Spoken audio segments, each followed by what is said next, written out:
नमस्कार, स्वागत है आप सभी का गजब एकेडमी पर। आज मैथ की क्लास ये लास्ट क्लास होने वाली है क्योंकि 4 जुलाई को 1 to 5 प्राइमरी का पेपर है। तो अभी तक की जितनी क्लासें हुई आप लोग देखा भी आप लोगों ने, और केवल उनका रिवीजन करना है और जितने मेंसुरेशन के सूत्र हैं उनको आपको 1-2 बार और पढ़ लेना है। और आज की क्लास बहुत ही महत्वपूर्ण होने वाली है, क्लास को पूरा देखिएगा। चलिए देखते हैं, पहला क्वेश्चन आपके सामने है कि एक विभाग, ये जितने भी क्वेश्चन हैं इनसे क्वेश्चन बनते हैं और बनेंगे। 2 जुलाई 3 जुलाई को जो भी क्वेश्चन आए हैं वो सब क्लास से ही क्वेश्चन मिले। तो चलिए देखते हैं, एक विभाजन के प्रश्न में भाजक जो है भागफल का 5 गुना है। देखिए ये भाजक जो है इस भाग फल का 5 गुना है। फिर आगे कह रहा है और शेष फल का 2 गुना है। यही भाजक जो है शेष फल का कितना है? 2 गुना है। शेष फल दिया कितना है? शेष फल 5 दिया है, तो शेष फल का 2 गुना है। तो भैया भाजक कितना आ गया? 10 आ गया। अब जब भाजक 10 आ गया तो यहाँ भाजक की जगह पर हम जब 10 रखेंगे और बराबर ये भागफल है, भागफल इंटू 5। अब इसको अगर हम कैंसिल कर देंगे 5 दूना 10, तो भैया भागफल कितना आ गया? भागफल आ गया 2। अब देखिए 2 मान आपको पता है, एक भागफल पता है 2 और भाजक पता है कितना है? 10। और एक चीज पता है क्या? शेष फल भी तो पता है। शेष फल ये कितना है? 5। अब सूत्र लगा दीजिए, क्या होता है? भाज्य बराबर भाजक इंटू भागफल प्लस शेषफल। अब मान रख दीजिए, देखिए भाजक का मान कितना है? देखिए ये 10 है, 10 रख दिया हमने। भागफल हमारा कितना निकला था? 2 रख दिया। प्लस में शेषफल कितना है? 5। तो ये 10 दूना 20, 5 25। तो हमारा आंसर कितना आ गया? 25 आ गया। ऑप्शन नंबर ए बिल्कुल सही जवाब हो जाएगा। एक क्वेश्चन मिलने वाला है बिल्कुल इसी टाइप का। इसके बाद क्वेश्चन नंबर 2 देखते हैं। क्वेश्चन नंबर 2 है 5 क्रमागत संख्याओं का योग 20 है, तो प्रथम 3 क्रमागत संख्याओं का योग बताओ। तो 5 क्रमागत संख्याएं जो हैं, जैसे 1x हो गई, क्रम से 1 बढ़ती चली जाएगी, 2 हो गई, 3 हो गई और ये 4 हो गई। अब ये कितनी संख्या है? 1 2 3 4 5 क्रमागत संख्या हो गई। अब इनका सबका योग कितना दिया है? इनका सबका योग जो दिया है वो दिया है भैया कितना? 20। तो पहले x जोड़ लें, 1 2 3 4 5x, ये 5x हो गया। और 1 2 1 3 3 3 6 6 4 ये 10 हो गया। बराबर में अब योग कितना है? ये 20 दिया है। तो 5x बराबर ये 10 प्लस का उधर जाएगा, 20 में घट जाएगा, तो कितना बचेगा? 10। अब 5 से कैंसिल कर दो, तो 5 दूना 10। x बराबर कितना आ गया? 2 आ गया। जब x बराबर 2 आ गया, सवाल ने कहा प्रथम 3 क्रमागत संख्याओं का योग बताओ। तो प्रथम 3 क्रमागत संख्याएं कौन कौन सी हैं? देख लो। x की जगह पर यहाँ 2 रखोगे तो 1 2 हो गया, फिर यहाँ 2 रखोगे तो 2 1 3 हो गया, फिर यहाँ 2 रखोगे तो 2 2 4 हो गया। और इनका सबका योग पूछा है तो 4 3 7 और 7 2 9। इनका योग कितना आ गया? 9 आ गया। ऑप्शन नंबर डी हमारा बिल्कुल सही जवाब हो जाएगा। इस तरीके से सवाल लगाया जाएगा। इसके बाद क्वेश्चन नंबर 3। क्वेश्चन नंबर 3 देखते हैं। एक वर्ग के रूप में तार 144 वर्ग सेंटीमीटर का क्षेत्रफल घेरती है। तो पहले इतना हल करें। वर्ग का क्षेत्रफल क्या होता है? भुजा स्क्वायर, वर्ग का क्षेत्रफल क्या होता है भुजा स्क्वायर, और भुजा कितनी दी है 144, तो इधर से स्क्वायर हटाएंगे तो उधर वर्गमूल चढ़ जाएगा, तो ये अंडर रूट 144 का वर्गमूल कितना हो जाएगा 12 हो जाएगा, भुजा निकल आई। फिर आगे क्वेश्चन कह रहा है यदि इसी तार को एक आयत के रूप में मोड़ा जाए जिसकी लंबाई 16 सेंटीमीटर है। देखिए हमको लंबाई भी दी है 16 सेंटीमीटर, मोड़ा जाए जिसकी लंबाई 16 सेंटीमीटर है तो कितना क्षेत्रफल घेरेगा। तो आयत का परिमाप हम निकाल लेते हैं। आयत का परिमाप क्या होता है, परिमाप 2 लंबाई प्लस चौड़ाई। आयत का परिमाप दिया कितना है, आयत का परिमाप कितना दिया है, आयत का परिमाप कितना दिया है बता सकते हो। परिमाप क्या होता है, चारों भुजाओं का योग। हमें भुजा निकली थी, भुजा हमें कितनी पता चली थी 12, तो इसका परिमाप भैया कितना हो जाएगा, इसका परिमाप हो जाएगा 12 चक्कू 48, परिमाप क्या होगा 48 हो जाएगा। अब ये 48 जो है इसके बराबर हो जाएगा। अब कैंसिल करिए, 2 से इसको काटा, लंबाई की जगह पर हम 16 रख देते हैं और प्लस बी यानी चौड़ाई, 2 से कैंसिल किया तो कितना आ गया 24। अब चौड़ाई कितनी आ गई, प्लस का 16 है उधर जाएगा तो 24 में घट जाएगा, तो चौड़ाई कितनी आ गई 8 आ गई। अब जब चौड़ाई आ गई तो आयत का क्षेत्रफल निकाल लो। क्षेत्रफल क्या होता है, लंबाई इंटू चौड़ाई। लंबाई 16 थी, चौड़ाई कितनी है 8, तो 16 अट्ठे कितना हो जाएगा 128 वर्ग मीटर सेंटीमीटर। तो ये आपका सवाल हो गया। सवाल क्या कहा था एक बार देख लो फिर से। एक वर्ग के रूप में तार 144 सेंटीमीटर वर्ग सेंटीमीटर की क्षेत्रफल को घेरता है। तो देखो वर्ग का जो क्षेत्रफल होता है वो भुजा स्क्वायर होता है, तो भुजा के बराबर हमने 144 कर दिया। फिर इधर से स्क्वायर हटाया, इधर रूट चढ़ गया और ये 12 आ गया। उसके बाद जब हमें भुजा पता चल गई, तो जब भुजा पता चल गई तो परिमाप कैसे निकालेंगे। तो भुजा वर्ग में 4 भुजाएं होती हैं, एक भुजा अगर 12 है तो 4 भुजाएं कितनी हो गई, उनका योग 48 हो गया। अब परिमाप 2 लंबाई प्लस चौड़ाई, ये 48 के बराबर हो गया। लंबाई दी है, हल कर दिया, चौड़ाई आ गया। अब आयत का क्षेत्रफल क्या होता है, लंबाई इंटू चौड़ाई, गुणा कर दिया, आंसर आ गया फटाक से।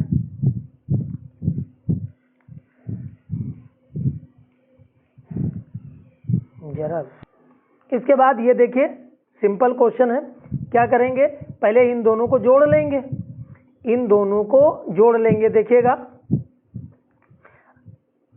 इसको हम यहाँ हल करते हैं। इन दोनों को अगर हम जोड़ेंगे, चलिए नोट कर देते हैं, 4 5 7 9 plus x plus 3 8 9 5 equal to 9 0 9 0।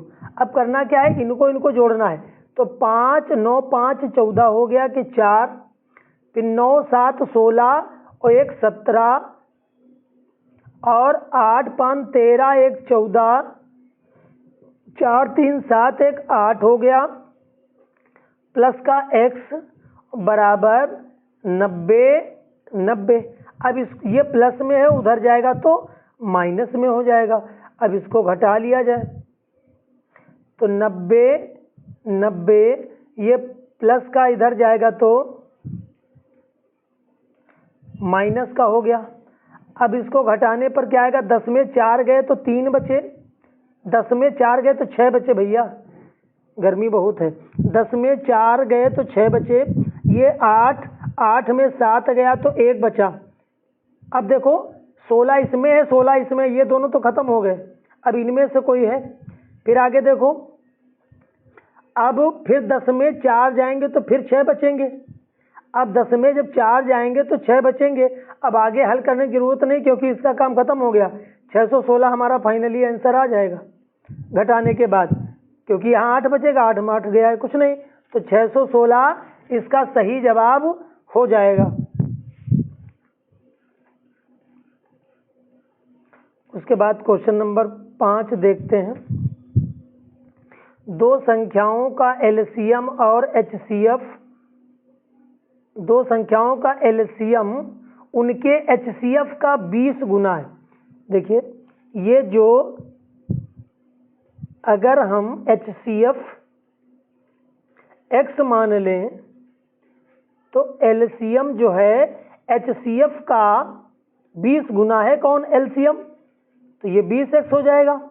फिर क्वेश्चन ने कहा है एलसीएम प्लस एचसीएफ का योग जो है 2520 दिया है, यानी एलसीएम प्लस एचसीएम एचसीएफ इनका योग कितना दिया है? 2520 दिया है। अब देखिए एचसीएफ एलसीएम की जगह पे मान रख दो, ये 20x प्लस x बराबर 2520, ये हो जाएगा 21x बराबर 2520। आप जब 21 का भाग करेंगे 25-20 में तो आंसर आ जाएगा, x का मान कितना आ जाएगा? 120 आ गया। अब क्वेश्चन ने कहा क्या है? क्वेश्चन ने कहा है एलसीएम और एचसीएफ का अंतर बताओ। तो x का मान जब यहाँ रखेंगे तो 120 हो जाएगा, ये तो यहाँ रखेंगे तो कितना हो जाएगा? ये हो जाएगा तुम्हारा 12 दूनी 2400 हो गया। अब क्वेश्चन ने कहा है इन दोनों के बीच अंतर कितने का है? तो इन दोनों के बीच 2280 का अंतर है। कितने का? 2280 का अंतर है। ऑप्शन नंबर डी वाला बिल्कुल सही जवाब हो जाएगा। सही है, 2280 आ गया। उसके बाद क्वेश्चन नंबर 6 देखते हैं। दो सही, इसको पहले लिखते हैं सही से। छोटे छोटे क्वेश्चन हैं लेकिन बहुत घुमावदार क्वेश्चन है। दो सही 2/3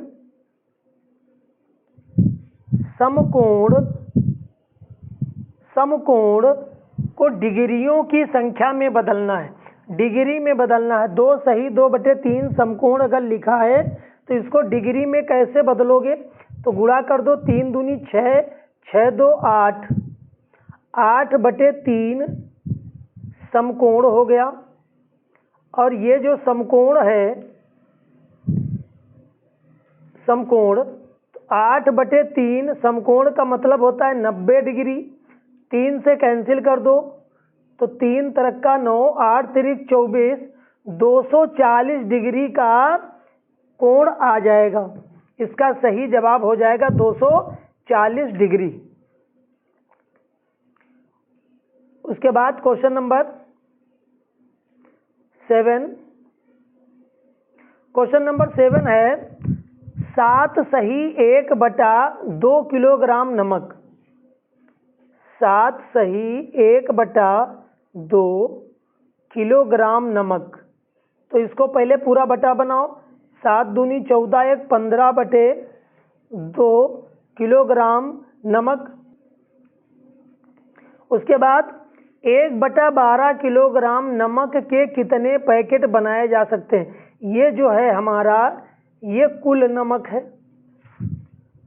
कुल नमक हमसे क्वेश्चन ने कहा है कि 1/12 किलोग्राम नमक के कितने पैकेट बनेंगे? तो निकाल लीजिए, पैकेटों की संख्या बराबर पैकेटों की संख्या बराबर कुल नमक कितना था? कुल नमक था 15/2 और एक पैकेट का 1/12, तो ये 15/2, ये संख्या पलट जाएगी, 12/1 हो जाएगा। 2 से कैंसिल, 6 15 छक्का 90 पैकेट बनेंगे भैया। पैकेटों की संख्या कितनी होगी? 90 होगी। उसके बाद क्वेश्चन नंबर नेक्स्ट देखते हैं क्वेश्चन नंबर 8। क्वेश्चन नंबर 8 है, इसको लिखते हैं, पहले कलर चेंज कर लें थोड़ा। क्या है? 12,000। ये क्वेश्चन कई बार पूछा गया है। 1300 2 10 किसके बराबर होगा? तो देखिएगा, 12,000 तो यहाँ 1000 कर दो, प्लस 13 × 100 है तो यहाँ 100 कर दो, प्लस 2 10 यानी 2 10 कर दो। ये हो गया 12,000, ये हो गया 1300 और ये हो गया 10 दूना 20। तो टोटल कितना आ गया? टोटल आ गया 13,320। 13,320। 12,000 एक 13,000, ये 13,320। 13,320 ये आपका सही जवाब होगा। 13,320। उसके बाद क्वेश्चन नंबर नेक्स्ट,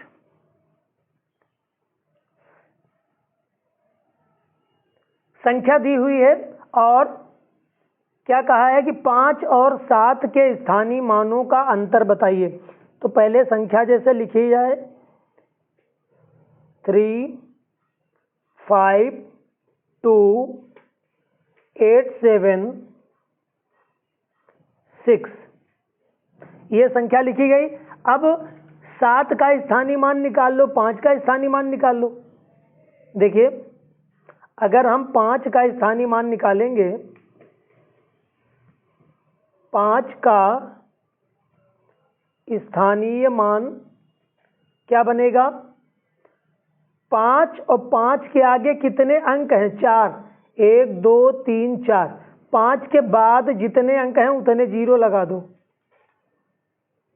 5 के स्थानीय मान हो गया। अब 7 का स्थानीय मान देखते हैं। 7 और 7 के बाद कितने अंक हैं? 1, तो 1 0 लगा दो। तो इसका आंसर कितना आ जाएगा? इसका सही जवाब आ जाएगा, जब 50,000 में माइनस करोगे कितना? 70। अंतर पूछा है ना, चलिए माइनस कर देते हैं। अंतर पूछा है, माइनस 70 कर देंगे। सही जवाब 49,930। 49,930 आ जाएगा।